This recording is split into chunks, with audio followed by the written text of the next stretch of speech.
nationwide. Kabrigada, minimum wage increase sinimulan ng talakayin sa Senado. Budget ng DOLE sa 2026 abay posibleng ma-defer.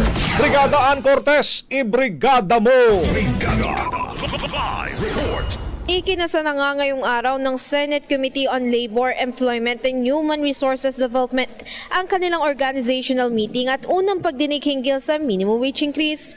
Ayon sa chairman ng komite na si Senadora Amy Marcos, mahalagang maibatay ng Department of Labor and Employment sa totoong cost of living at hindi nga lang sa poverty threshold ang sweldo para sa mga manggagawa.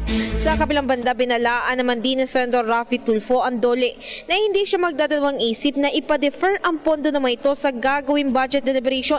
Ito nga ay kung hindi masisibak ang mga field inspector na mapapatunayang hindi nagtatrabaho na maayos. Ayon kay Tulfo, nakatanggap raw kasi siya ng reklamo sa may Kamanava area na hindi raw nagtatrabaho ng bubuti ang ilang field inspector at tila tumatanggap pa ng suhol. Samantala, nakapagsumite na rin ang naturang ahensya ng kanilang technical paper hinggil sa usaping ito.